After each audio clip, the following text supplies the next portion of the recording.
GST council की meeting में जो फैसले लिए गए हैं उसको मीडिया के सामने साझा कर रहे थे अरुण जेटली। आगे बढ़ेंगे अगली खबर की तरफ।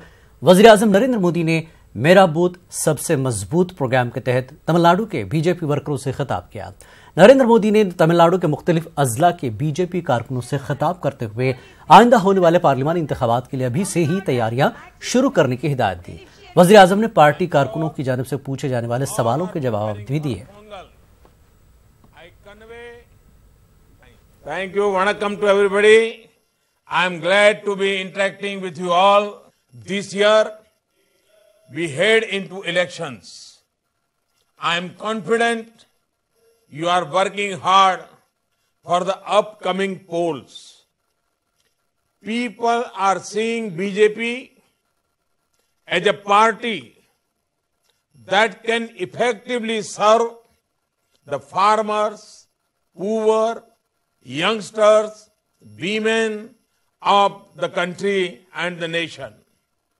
And I know you are going among people, explaining to them our development agenda.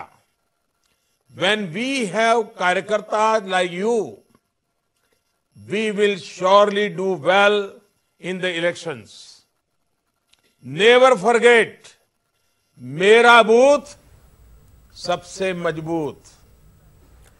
वज़ीर-ए-आज़म नरेंद्र मोदी की रिहायशगाह पर एक अहम मीटिंग होने वाली है। वज़ीर-ए-आज़म की सदारत में होने वाली इस मीटिंग में सीबीआई डायरेक्टर आलोक वर्मा का तनाज़ा, उनके खिलाफ कार्रवाई के इम्कान और सीबीआई के अगले डायरेक्टर के इंतखाब पर गुफ्तगू होगी।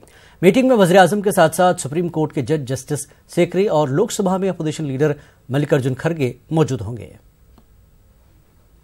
डायरेक्टर आलोक कुमार वर्मा के मसले पर आज प्रधानमंत्री आवास पर काफी महत्वपूर्ण बैठक होगी।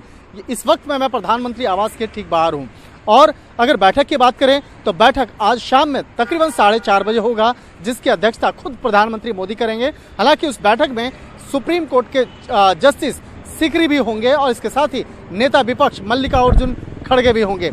इस बैठक में यह फैसला लिया जाएगा कि जिस तरह से आलोक कुमार वर्मा पर सुप्रीम कोर्ट से थोड़ी सी राहत जरूर मिली है, लेकिन इस मामले पे आगे किस तरह की कार्रवाई करनी है, इस मसले पर बाकायदा चर्चा होगी। हालांकि इस मामले पर कल देर रात तक यहाँ पे बैठक हुई, तकरीबन 8 बजे बैठक हुई। उसके बाद काफी देर तक बैठक चलती रही और सीवीसी ने वो तमाम दस्तावेज पेश किए जिसके आधार पर आलोक कुमार वर्मा पर कार्रवाई की गई। हालांकि आज उसी दस्तावेज का अध्ययन करने के बाद आज इस बैठक में फैसला लिया जाएगा कि आलोक कुमार वर्मा पे किस तरह की कार्रवाई आगे करनी है या नहीं करनी है।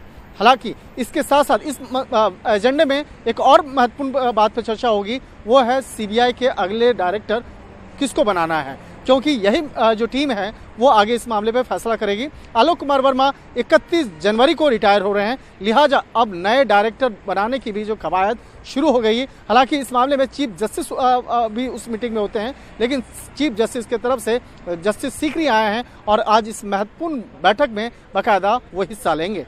लेकिन लाजमी होगा कि आज इस बैठक में क्या फैसला लिया जाएगा। वीडियो जर्नलिस्ट अंकित जैन के साथ शंकर आनंद, न्यूज़ 18 दिल्ली।